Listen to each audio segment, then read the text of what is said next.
Namaskar, viewers. Once again, today's health quotient series, and today's episode is something special because we have Dr. Padmaja from Michigen, Oakland, and she's an oncologist. She deals with two kind of disorders. One is a breast cancer, another one is colon. And we are not going to talk about people who are already from medicine background. We are talking for people who are absolutely no idea about any medical talk and layman who get panicky or shocked when they hear these terminologies. And once we say cancer, it's not only the patient but the whole family and society gets the jolt. So how to deal with it and what is the symptom and then also the treatment course. Dr. Padmaja, being a doctor, she is a cancer survivor herself. So, no other better person we can talk to who can give such a positive and optimistic approach to the life and also such a wonderful smiling face. So, let me welcome Dr. Padmaja to Education Program. So, Swagatam, ma. Namaste. Thank you, Ketaki. Thanks for the wonderful introduction. So, Doctor, you have completed some part of your education in India, am I right? Yes, yes. Yeah. My childhood was in India. I Yeah. was born, brought up there. Uh, I became a doctor in India, yes. actually. Yes. And then you moved to US. When was that, Doctor? So when was this? Okay, I moved to US in the year 2000. So I studied at Osmania Medical College in Hyderabad, Mm-hmm. and then I worked there for many years before I moved due to family reasons. My husband was here on software projects, and he used to be here for almost a long, long time and then come to India for a couple months and then come back here again. So we decided that we move here and start all over That's again. all. Okay. And Doctor, what I heard that you are part of American Society for Clinical Oncology and also the Michigan Society of Hematology and Oncology.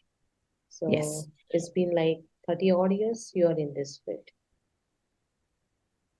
I'm sorry, I didn't under. Can you repeat the question? Yeah, so it's been like 30 plus years you are in this field.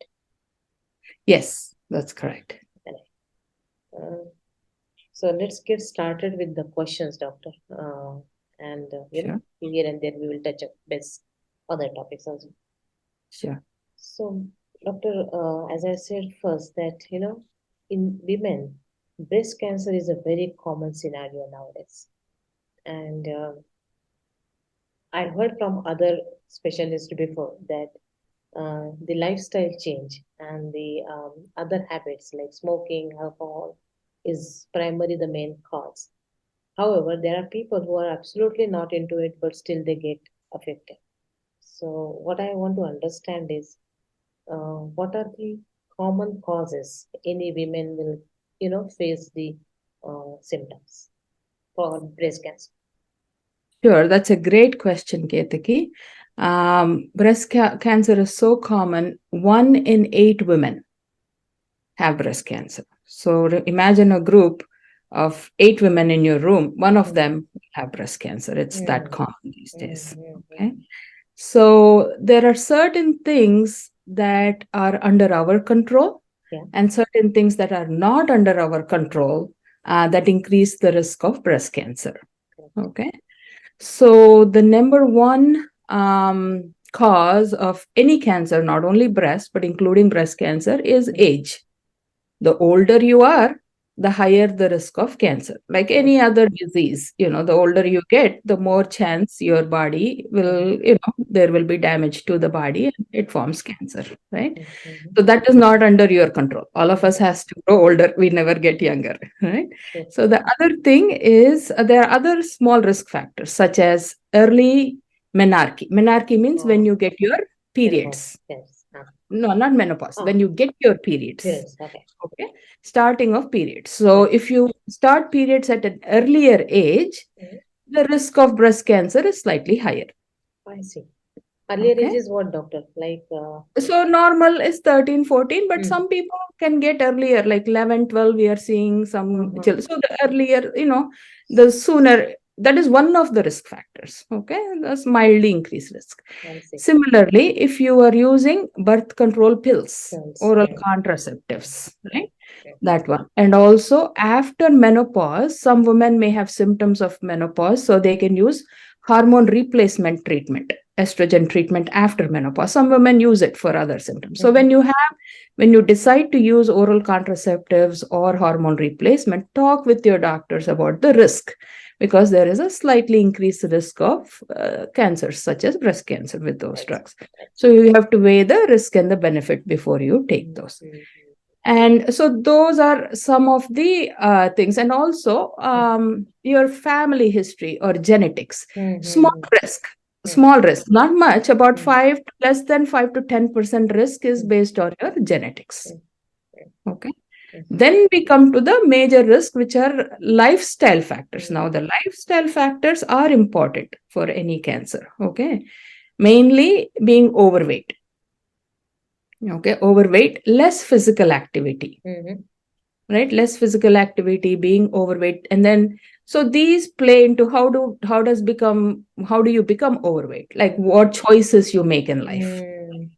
Such as what you eat, what you put on your plate, what activities you do. When you have free time, do you watch a movie or do you go on a hike? Right? So those are choices that we make. So there are certain things that are not under our control, like aging, having early menopause. Those certain things are not under our control. But other things so these are all some of the risk factors for, breast cancer. All right.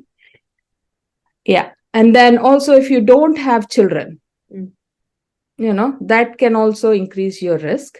If you do not, so breastfeeding protects to a certain extent. So we encourage women to breastfeed. Even if you have kids, some women cannot breastfeed, but if you can, we encourage you to breastfeed. Okay. Some women have dense breasts. Again, that is something you're born with, and that is not, again, under your control. So there are certain we can control, certain we can't, but what we can control, we must. Absolutely. Yes. All right. Doctor, what I heard from another oncologist in India, she is also very senior person. She is a director with the Kidwai Hospital in Bangalore. Okay.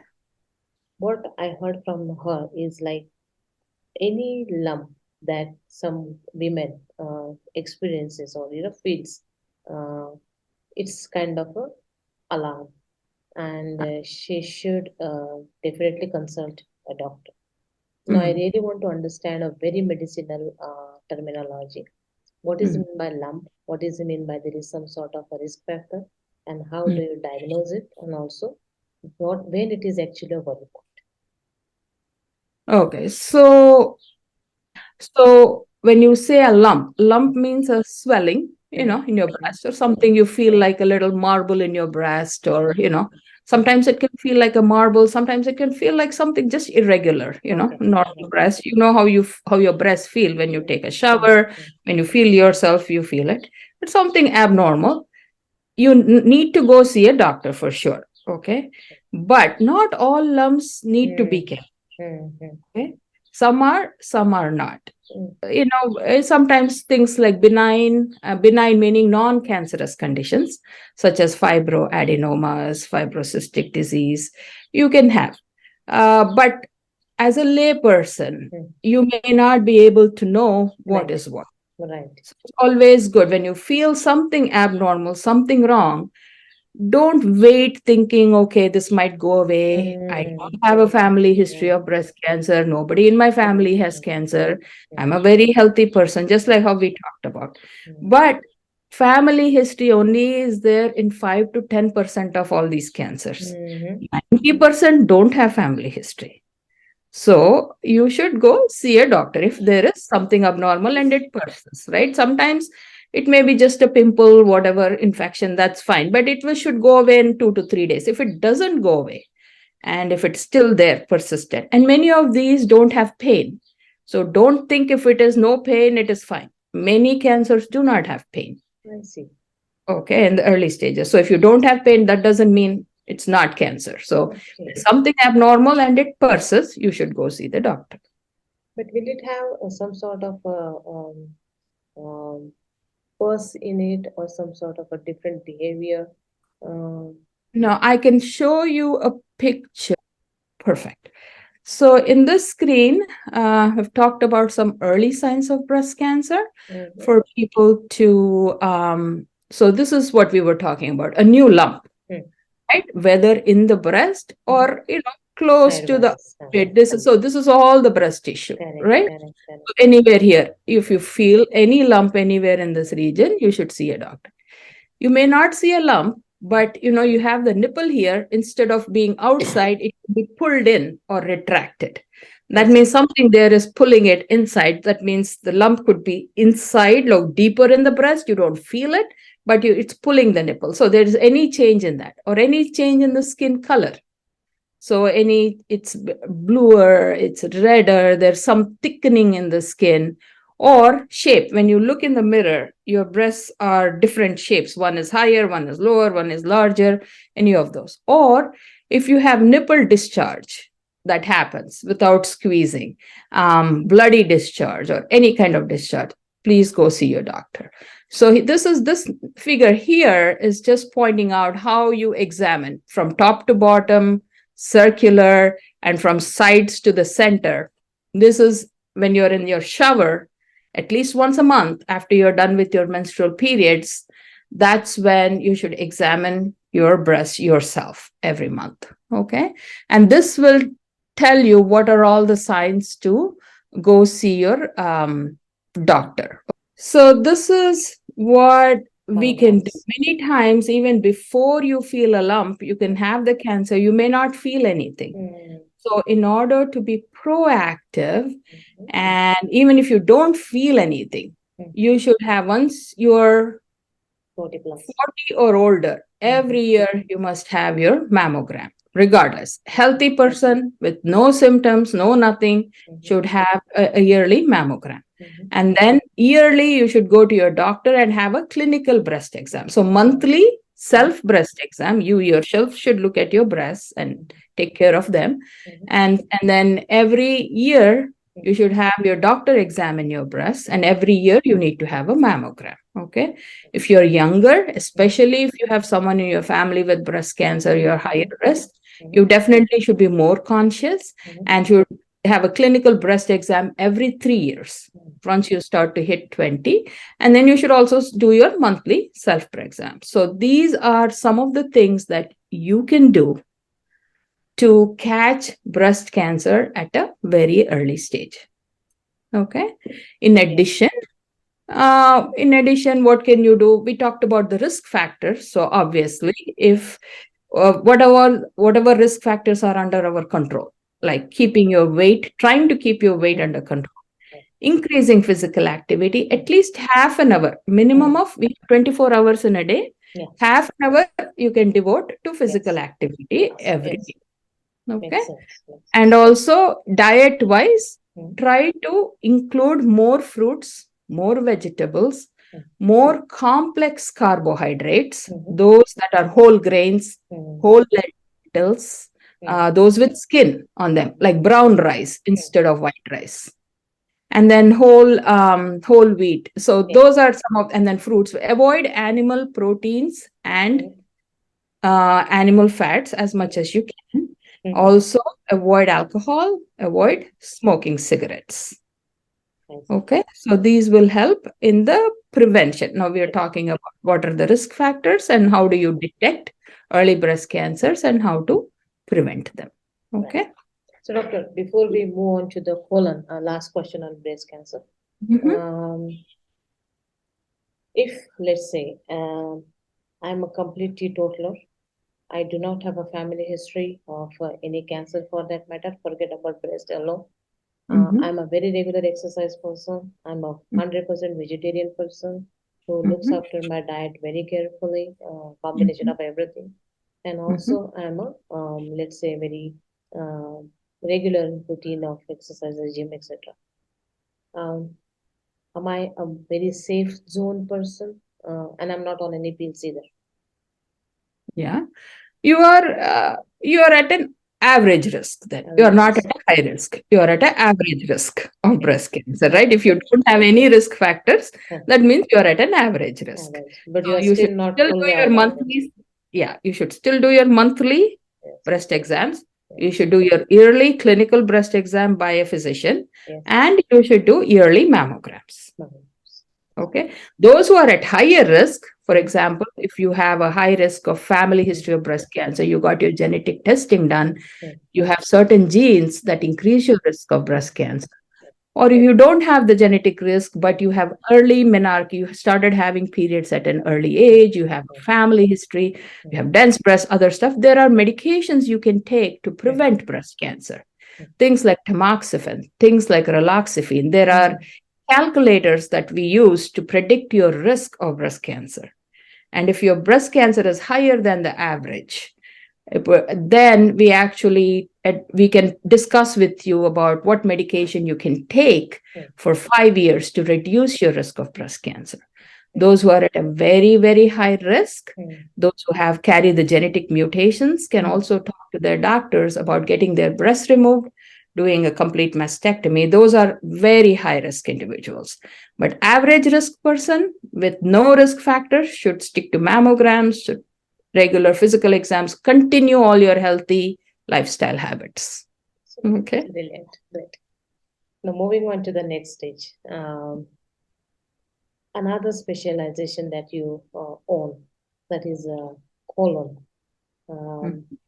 Now my understanding, colorectal cancers is nothing but a colon cancer. Now what I want to understand from here is, they say if your gut is perfect, you are perfect. So what I Yes. eat is my medicine. So I should be really careful how good is my system, digestive system in place. You know what? There are two extremities. One is anemic condition, and one is the junk eating habits. What I want to understand is, these two people are at very high risk of having any kind of damage or disorder. However, in general also, now with the change in time and with the nutritious values going down in the food, I think almost everybody is at risk to have some or the other gut problem. How do I know? There are some symptoms like, normally once in a year I may get diarrhea, I may get loose motions, I may get bleeding, the menstrual cycle symptom. I may also get some sort of stomach upset issues. When do I know that, yes, this is not normal? Yes. So that's again another great question, right? So let's start with some basics. Okay. I'm going to, before I answer your question, I want to try and show you something here. Yeah. So this is your digestive system in a brief, way. So this is your mouth, the food that you eat. This is your food pipe, also known as the esophagus. Then from here, it goes to the stomach. The stomach is behind here, this part of it.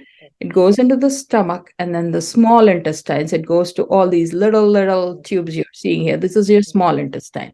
And from there, this is where your cecum and the colon starts.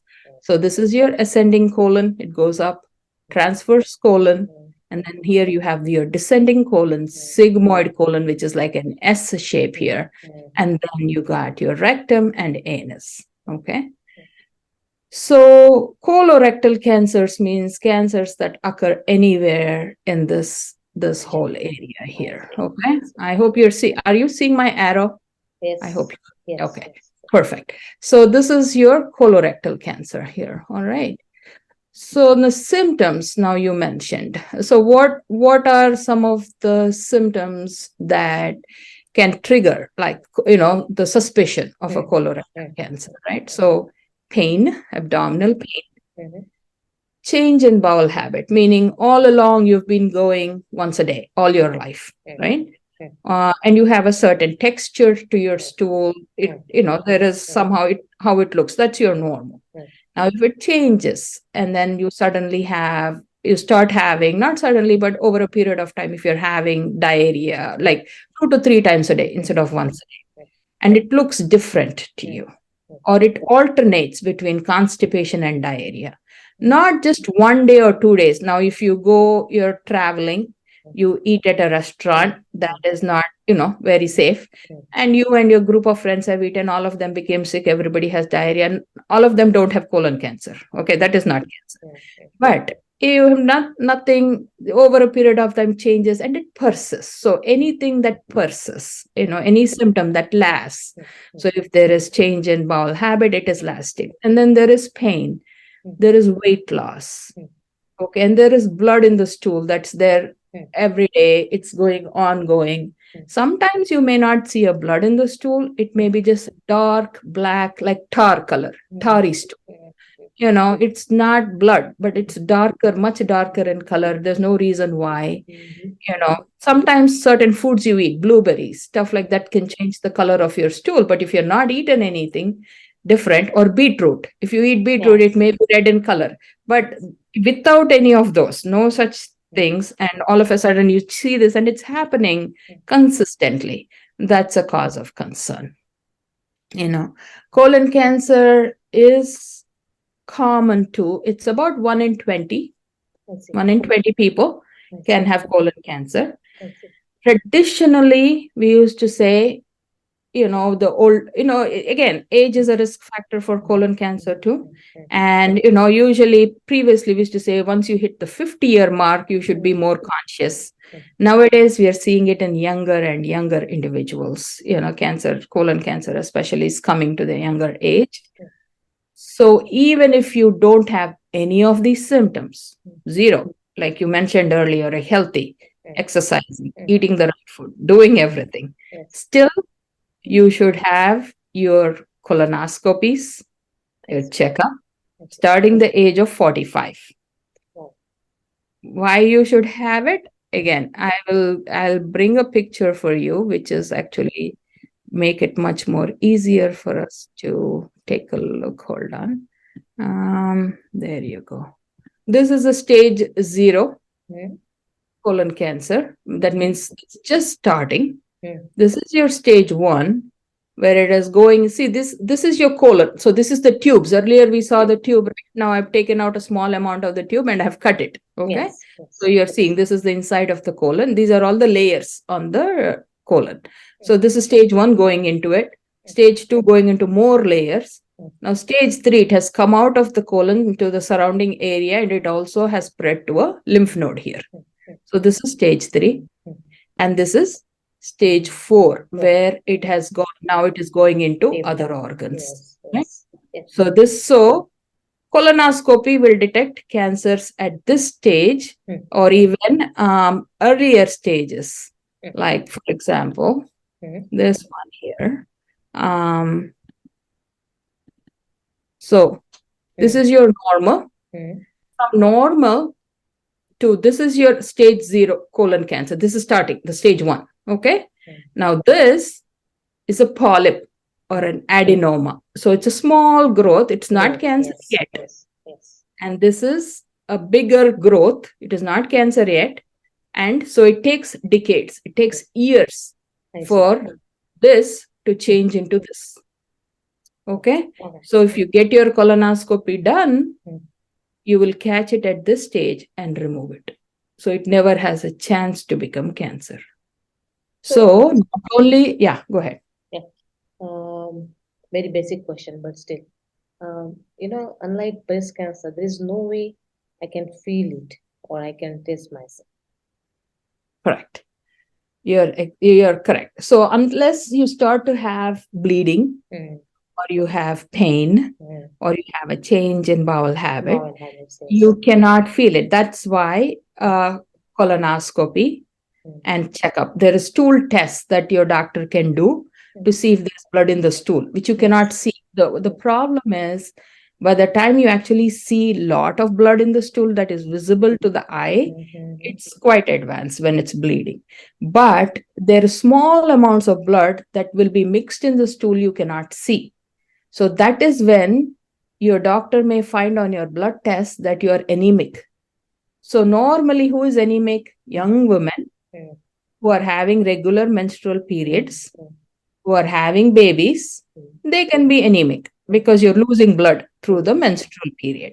But if you're not of that age, if you're a man, then you have no business to be anemic. If you're a man, you don't have menstrual periods, you're not carrying babies, so you should not be anemic. Similarly, if you're an older woman who is done with her periods, who is not in the childbearing age, so those women should not be anemic. If they're anemic, no other symptom, then you have to check. In those age groups especially, your doctor will check your stool. They will ask you to go have a colonoscopy, because this is where the problem is. It's not all dependent. Anemia is, most people think, okay, I'm anemic, I should take iron. But why are you anemic is the question. Most of us should have, if you're eating a regular, normal, healthy diet, you should have enough iron in your diet. Like all your beans, your spinach, your green leafy vegetables, they're all rich in iron. So if you're eating a healthy diet, you should not be anemic, unless you're losing blood from somewhere. In young women, yes, we know where they're losing blood from. In older women and in men of all ages, if you're anemic, there is something wrong. Makes sense. And this is one of the causes. Okay. Got it. Doctor, by and large, nowadays we are seeing that a very heavy section of society, whether Indian, Western, or any other place for that matter, is into eating outside, eating junk food, eating fast food. And yes, they are suffering. They need to look into it seriously. Now, my worry is, especially in India and the metropolitan cities, have more options of eating street food and having that uh, heavy oil, heavy cholesterol, heavy fat, and red meat. That has become a fashion. How dangerous it is one. Definitely, it is dangerous, but at the same time, um, no one wants to know that you should be always eating green leaf and so-called the iron rich or protein rich meal. How and where these people should really think about it, that this can cause some sort of a dangerous damage to my system. I think that's a great question. um, I guess it's hard to generalize it. Like you said, it's hard to tell everyone, don't do this, don't do that. Or I think, but everything depends on the choices that we make. Like the earlier picture that I showed you, it's not one day of eating outside, okay, that causes cancer. So cancer takes years to develop. So if we say you have cancer at the age of 50 or 60, your body has been trying to fight it for the last 20 years. So I know we do a lot of things to help ourselves, but the first thing is we need to be, who's your best friend? And I ask you, who is your best friend? What do you say? Okay, your body is your best friend, right? Without your body, you cannot do anything. Right?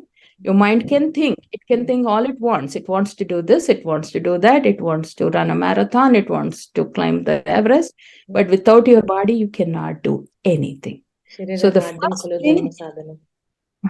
first thing you should do is be your best friend before you make any choices. So when you try to eat on your plate, yes, can you eat a sweet? Yes, you can.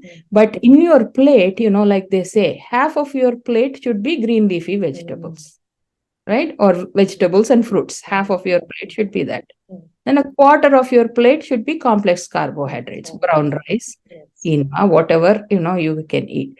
Then the little 1/8 or 1/4 can be a little bit of maybe sweet or whatever you like, or a vada, or, whatever is your choice. We're not telling you to completely, because it's impractical to not eat at all. And the other thing, palate also. So, and then the family should make a decision. It's hard to tell the kid, don't do this, don't do that, if you yourself are doing it. Family should be involved in the decision making, and it goes right from childhood. We got to teach them. Because cancer starts, at a young age, it takes years to become cancer. And even thing, we have all put on weight, but we did not do this in one day, right? It has happened over the years. Yes. It has built up It's again and again. accumulating day by day. Yes. Doctor, Okay. there is a term I came across, that is TNM stages. Yes. Please educate on that. So the TNM is just for a scientific way for us to kind of come up with a stage. So when I tell you you have stage 1, stage 2, or stage 3, we look at what is the size of the tumor. T is a tumor or the cancer itself, the main cancer which started. What is the size of that? Mostly based on the size of the cancer, we come up with a T1, T2, T3, T4, like that. And then same thing, we look at whether or not it has involved lymph nodes. That is the node. N stands for node. Okay. N is for node. So it depends on how many lymph nodes, how big are those lymph nodes. We go with N1, N2, N3. Okay. And then M is for metastasis, meaning if it has gone to other organs, right? So that is METs. So T, N, M. So based on the T stage and the N stage and the M stage, then we group. So it is T2, N0, M0, then it is a stage 1 or like that. If it is a T4, N plus or N3, M1, that it is a stage 4. Like that, you come up with the stages. So, and then the treatment course also, then you decide upon the treatment course definitely will depend on what is the stage of the prognosis as well as the treatment. All depends on what the stage of the cancer is. But most, because so this is your stage of the cancer. For example, this is a similar thing, not necessarily. Yeah, this is the innermost lining of the colon is stage 0. If it spread, I showed you the earlier picture where it has spread beyond the inner layer, remains within the colon. And then stage 2 is it has grown outside colon, not spread to lymph node. Stage 3 is when it has spread to lymph nodes, and stage 4 when it has gone to other parts of the body, like the liver or the lung or anywhere else. So based on this staging, the treatment depends, right? Stage 0, when you're in the polyp stage, when you have not become cancers, usually found on colonoscopy, regular colonoscopies that you have every 10 years, starting age of 45. Okay, so that will detect polyps and stage 1 cancers. When they're very small, they can be taken out. Nothing really needs to be done after that. But once you get on to higher stages, then your treatments will depend on what stage it is: surgery, chemotherapy, and in rectal cancers, mostly radiation. Rectals are treated slightly differently than colon cancers. Okay. So, basic difference between colon and rectal. So the colon is the upper part of the colon, the ascending that goes up like this to the right side, then it transfers and descending, and sigmoid. The lowermost part of the colon before it hits the anus is the rectum. Okay. So that typically the risk factors are very similar, colon and rectum. The treatments is the place where there is a main difference in colon and rectal cancer. See, colon cancer, even if it is stage 2 or stage 3, you can do surgery and then you will do chemo after that. For stage 3 cancers, you do chemo after that. Now, let me go back to a little bit in the basics. So any cancer that is stage 4, we typically do not do surgery or radiation. It's all chemotherapy, immunotherapy, targeted therapy, all systemic treatments. Because there is no role, once it has spread to other organs like liver or lung, any cancer for that matter, once it goes outside of the organ where it started. For example, breast cancer, from breast it goes to liver or lung or bone, it is stage 4. Then there is no point doing any surgery or radiation to it because it has already gone outside. It's everywhere in the body, so you treat the whole body. There's no point removing it because it's waste of time. It's not going to help you in any way. Similarly, colon cancer or rectal cancer, if it's outside, then we don't waste time trying to remove it. we start off with chemo, we start off with targeted therapy, immunotherapy, those kind of stuff, which help the whole body. Now, when it's stage 3, stage 2 in colon cancer, we remove it. Stage 1, 2, 3, we remove it, and then we do chemotherapy after that. In some cases, in stage 3s and high risk stage 2s, we do chemotherapy. In rectal cancer, the problem is, yes, surgery can be done, but the surgery itself is very mutilating, meaning you'll have to remove the rectum and you have to wear there's a hole that they will make in your abdomen, and you'll wear a bag for the rest of your life. That is where your stool will come out. You cannot have normal stool after normal bowel movement. You cannot have. It's always in the bag. So all your life you will be wearing a bag if you have rectal cancer surgery. So more and more what we're doing nowadays is doing chemotherapy and radiation first to the rectal cancer. And then after you complete 6 months of chemotherapy and 2 months of radiation in the initial part, once you do the 6 months of treatment, we're checking again to see if the cancer is all gone. Many times it may be all gone with just chemo and radiation. And if it is all gone, then avoid surgery so you can have a normal life, normal bowel movements, and don't have the port. If you still have the cancer left behind after chemo and radiation, of course, you have to remove it. But otherwise, you can avoid. So there are changes that are coming to the treatment. So we are able to give a good quality of life to our patients, not just living, but also a good quality to the living. Absolutely. Okay. And I think it's always good to have a more of a natural way of having the stool and other things, because then life is much more easy than having some sort of a bag or external or foreign body attached to it all the time. Yes. Okay. Doctor, I also heard there's a large group of people who get into the high intake of folate, and which is there to reduce the colon cancer. So, is it true? That's a great question. So the folic acid topic is quite controversial. It's not definite. There have been studies that have looked at large groups of people in Europe, in US, and one large study said that there were 10 European countries, I think, and it had patients from the US and Japan, and it did not show any relation between high plasma folate levels and colon cancer. There was no relation. Okay. Then there was one study in women across the US, and that study said that, well, if you have a high folate level in your blood, it protects you from colon cancer. Right. But then again, another study from Chinese and Swedish people said that if you have high folate level, it can increase the risk of colon cancer. So we really don't know. The answer to that question is we don't know what folate is doing. If you ask me, what would you do? How much folate would you take? I would say that, well, the normal daily limit of folate is 400 micrograms a day. So that is what I would take. I mean, remember, folate is in your food. If you do eat good, leafy vegetables and all that stuff, fruits and vegetables are very high in folate. That will probably give you your folate if you are not eating a healthy diet, probably taking 400 mics of folic acid is enough. There's no need. That's the fashion that we are going away from our natural eating habits, and we are dependent more on the supplements and more on the other intake of drugs, and we want to improve the lifestyle.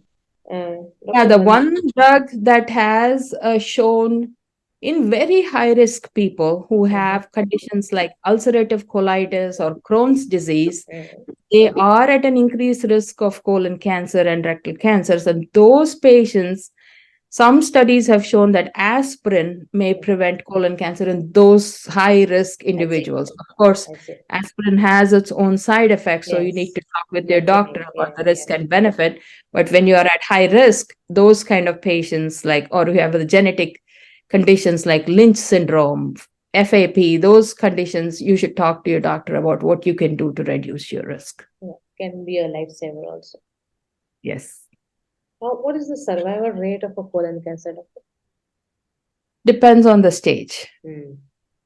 Right? So the earlier you catch it, the longer, the better survival it is. So in general, again, each person is very different. They have their unique characteristics that will dictate survival. But in general, the overall 5-year survival is about 65% or so. 5 years overall, all stages put together. Yes. Okay, stage 1 to stage 4. But if you look at stage 1 and 2, it is 90%. 90% of the people will live more than 5 years if you catch them early. Stage 3, about 70 to 75%. Got it. Once you get to stage 4, it goes down to about 15%. Yes, definitely. People are living longer and longer these days with Yes. advances in treatments, though. Yes. Okay. You know, there are three, four disorders or kind of diseases, I would name it like. The piles, the bleeding, the women health related bleeding, and also some sort of a diarrhea, as I just now said. Then some people have a gallbladder related worries. Some people have ulcers. Uh, all these have a exact same symptom or same feeling, um, like colon cancer, for that matter. Are these people at more higher risk than other people? No. That is not. So the symptoms, for example, now you mentioned menstrual bleeding or uterine female related uterus cancers, or not cancer, sorry, uterine bleeding, fibroids or other conditions, gallbladder pain and gallstones and stuff like that. They are not related to colon cancer. There is one condition called, it's a genetic condition called Lynch syndrome. And the Lynch syndrome, if you have that condition, it can increase your risk for cancers. Along with colorectal, it can increase the risk of uterine cancers or endometrial cancers. So, but as such, gallstones or fibroids or heavy menstrual bleeding are unrelated to colorectal cancer. In general, they are not. They don't have a relation. No. Great. Okay, that's all I have, doctor. But anything you want to give as a word of caution, please feel free. The most important thing I cannot stress enough is starting at a very young age. Teach your kids, teach your next generation or whoever it is, the importance of exercise and a healthy diet, especially these days, right? And then also when you go say hi to people, namaskara, how are you? How is family? You should also include the question, when did you have your last colonoscopy? When did you have your last mammogram? Did you remember to have it? So, because those are, you catch cancer. So, lifestyle and exercise will prevent cancer. But there are certain times, like you said, the healthiest people may still have cancer. To catch them early, have your mammogram, have your colonoscopy, so that you can beat this, and do not, even now, it's unfortunate that people have a stigma attached to it, say, they don't like to speak about cancer. Most people, many of us, our family, nobody had cancer because nobody talked about it. You don't know. Because it's nobody. More of a denial. I will not get it. That's what I live with. Yeah, my family didn't have it. My grandmother didn't have it. But your grandmother didn't know she had it. They never talked about it. They never tested it. So, it's more common than we think. More people have it more than think. So, spend a little bit of your time paying attention to your health. Just like how you have diabetes, how you have high blood pressure. Similarly, this is one of the other things you have to pay attention to. Okay. Great. That's the purpose of these talks, doctor, that spreading the awareness. I mean, the treatment course and the surgeries are parcel and part of the disease, but how can we delay it, how can we prevent it, is what I really want to spread word about. So thank you so much for your time, and it was great talking to you. Welcome, Ketiki. Great job. Keep continuing your good work. Thank you. Okay. Take All care. right. Namaste. Bye. Namaste. Bye.